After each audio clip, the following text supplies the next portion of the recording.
Look at the emotion of Shalane Flanagan as she comes to the line, breaks the tape.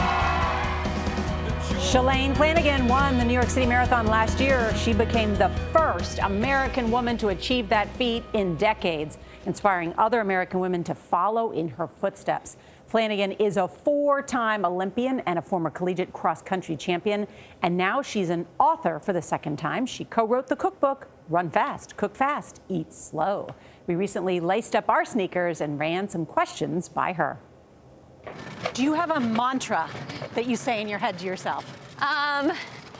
Yes and no. You know, each one changes for each marathon that I'm running. And, you know, when after the Boston Marathon bombings, it was run for those who can't.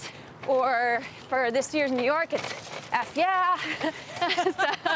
Look at the emotion of Shalane Flanagan as she... When Shalane Flanagan won the New York City Marathon last November, she punctuated the moment with the grit and swagger befitting of the streets she just conquered. The joy evident. Did you catch any flack for using that word? Yes, from my parents, 100%. Yeah. My dad was like, what? We don't use that language. And the next moment I know he's cursing, so. But you used it as an expression of, I've got this. Yeah, it was, you can't take this away from me. This is my moment. A history-making moment as Flanagan, at the age of 36, became the first American woman in 40 years to break the tape in New York. This summer, she announced she's coming back for more. You're back in New York. It's a magical city for me. How so? Every time I come here, I swear like the hairs on my arms stand up. I just feel like this magical sense. It like incites this excitement in me and this passion for running. So I just felt like I had to come back. Do you think you're born an elite runner?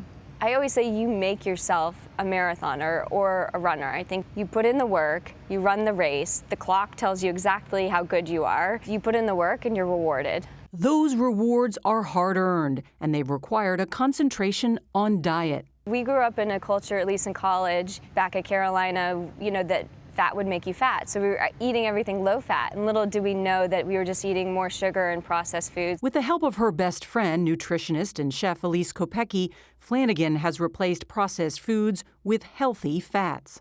The Thai quinoa salad is one of my favorites, which is great because you can make a huge batch and I can have it for multiple meals, either at lunch or dinner. You're 37. I mean, do you think the way you changed your diet has prolonged your career?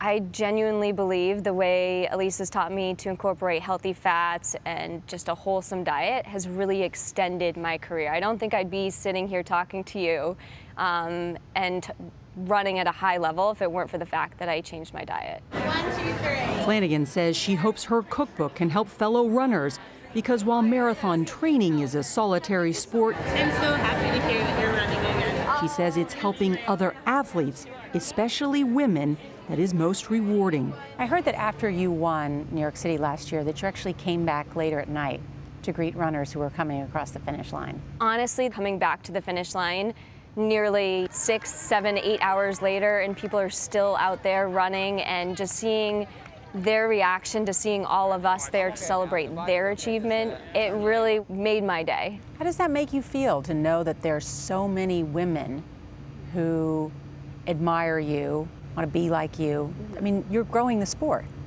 That is maybe, you know, the greatest compliment and thankfully the greatest contribution I think I've made. You know, winning is great, but I think having a positive effect around you, the circle and how you affect people, it's great to be a great runner, but it's more important to be a good person. For sure. Because if I elevate them, it's going to elevate me. Yeah. Boy, and she is elevating the sport. She's elevating American women marathon runners. We saw Des Linden won in Boston this year, and she's back for more at 37. And what I marvel, Norah, is that you keep up with her. People should know Norah is actually a runner too, but that you kept up with her and that you guys can talk and run at the same time. Yeah, that was like probably for half a mile though. Oh, no. I think it'd be, yeah, I would have That's liked. nice. I love that Nice line, job. elevate them and elevates me. And you can hear more of CBS This Morning on our podcast, available on Apple's podcast app or wherever you download your podcasts. You're watching CBS This Morning.